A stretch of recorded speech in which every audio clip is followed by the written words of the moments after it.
Yes, it's people, and welcome back to another video on the Bridge YouTube channel where we bring you all things Chelsea. I'm your host, the Mr. Bridge T58, here today to give you the Chelsea versus Fulham FC preview.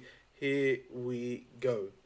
So, as always, I start with the opposition team, what they've been and how they have been doing. Now, obviously, this is the return fixture in the EPL for us against Fulham. Now, Fulham have lost 3 out of their last 5 games. So, in order of games that they played, they lost 2-0 to Burnley, then 3-0 to Bournemouth.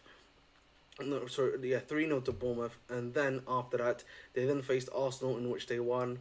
They then faced Charlton, or if I'm not mistaken, in the FA Cup and won, and then they lost against Liverpool 2-1.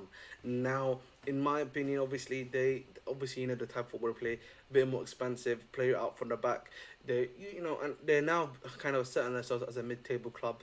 In my total, not like a lower mid-table club, but average mid to upper mid-table club. Maybe if they have the right pieces, they can do.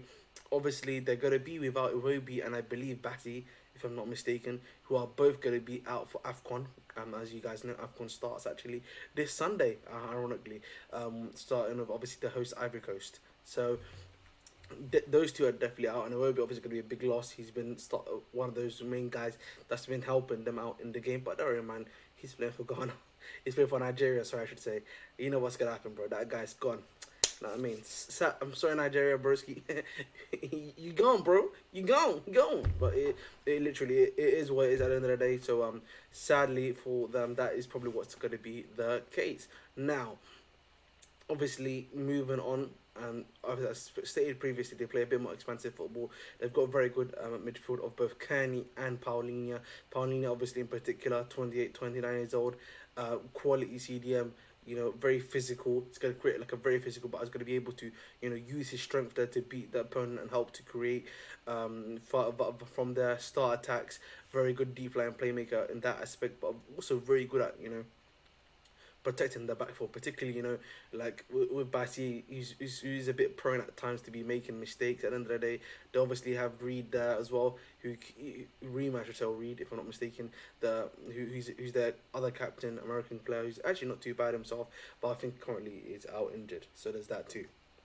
Obviously, they've got Castagna on the onside, and obviously Anthony Robinson. They both have been. Robinson in particular has been probably having the season of his life right now. He's having his PB season. So again, someone to watch out for.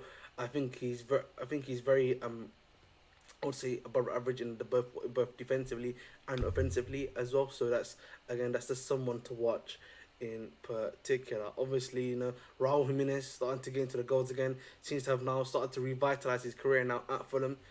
Danger man, of course. You know what Chelsea's like, Charity FC, half 12. Hey man, that might be cash money, as they say. There might be cash money.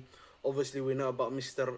Willian, you know what I mean, Mr. As I like to say, Mr. Shake the leg, run down the line, or shake the leg, and then cut inside, and that whip, you know what I mean? The whippy man, most Fulham has been cooking. At Chelsea, he's only giving you 4 goals and then 3 assists. But how was it called? You know what I'm saying? Fulham, he's cooking, man. You know what I mean? I've got to give him his respect. Got to give him his support at the end of the day, man. So I want to give him a big shout out to William, man. He's cooking there, definitely doing his job. Obviously, they got Decordova Reed, good player there too. Very good at crashing the box at the right time and find that space to get that goal in too. So again, Fulham got a talented side, got a good side in particular, got a very good squad in general. Something definitely to watch out for, particularly with the fact that obviously if Chelsea do win their game and results go accordingly, we could be all the way up in 7th place in the league. So again, this again is a big game. You would say the league has been so bad, but somehow Chelsea are surviving in the most incredulous ways possible. I mean, listen, man, I don't know how to explain it, but this is probably why, that someone's in his job somehow. But listen, man, it is what it is, man. It is what it is. Now, I am going to obviously inform you guys on the lineup I believe that's probably going to be starting for Fulham. So, I've literally written it down right here for you guys, nice and ready. So, bear with me while I bring it up for you boys. I think it's probably going to be a very similar lineup to what you saw against Liverpool. And that lineup is obviously Bernd Leno in goal, Robinson, Diop, Adrabio, and Castagna as your back four. You have Paulinho and I've Reed. I think obviously with Kearney. Kearney's usually the bench player, but obviously he played that big game against Arsenal because of the fact that Reed was out. You would then have a three of Willian, Andres Pereira, De Cordova Reed, and Raul Jimenez up front. Now let's move on to the other side, just down the road from Putney. You know what I'm saying? From Putney Bridge via the King's Road, via the main road, down Tory Road into Fulham Broadway Station to Stamford Bridge and Chelsea Football Club. Oh, dear me. Obviously, we lost 1-0 against the Middlesbrough in the first leg. Obviously, there's a return leg is going to be at Stamford Bridge. Hopefully, you would hope that obviously changes, with what we need to do for that one. But particularly focusing on this game in terms of major injuries, it still looks like Lavia is out. I think from what we're hearing, he's probably going to be back by the game for the Carabao Cup second leg, which is Middlesbrough, if I'm not mistaken. Because obviously, I think the Premier League winter break is about to start quite soon. So, if I'm not mistaken, after this week, it's the Premier League winter break. So, they go into some hot weather training. So, he's definitely gone. Now, as I told you guys before, Nkunku, he doesn't seem to be in training pictures. So, it seems the French guys have been lying. So, Santi JFM, you know what I mean? Maybe his sources lied to him on this one, I'm afraid it looks like. And it seems that this guy is actually still injured. So, it is what it is, big blow there. Obviously, we know Bade Shield been training. We know, obviously, that Chilwell has been training. Kyle Chukwemeka is quite close, apparently, to be back into the squad. There's that, of course, too. So there's a lot of guys that are back. Obviously, Enzo seems to be fit now, completely to be starting games now. He started back-to-back, both against Preston and Middlesbrough. So you would expect to see him in the squad there, too. Now, in regards to the attack, no major injuries. Obviously, Gusto, he left obviously after around about 86th, 87th minute, but he did have his boot off, so maybe I was worried at that time maybe they might be injured, but it doesn't seem to be the case because we don't want to be losing all of our fullbacks sadly, but it seems to be all well and good. Now, in regards to the game plan, obviously you just got to put your chances through. And we just got to rely on individual brilliance, as we always do. Rely on individual brilliance of the players to create something there to be able to do so. Now, Fulham will obviously allow those chances to happen, particularly if their style of play. It's just about Chelsea being good enough and smart enough to put the ball into the back of the net. Now, whether or not that is with Armando Broja up front is another thing entirely. Again, I just don't know, man. It feels like with him, he's been having quite a few stinkers. I'm already praying for Jackson to come back.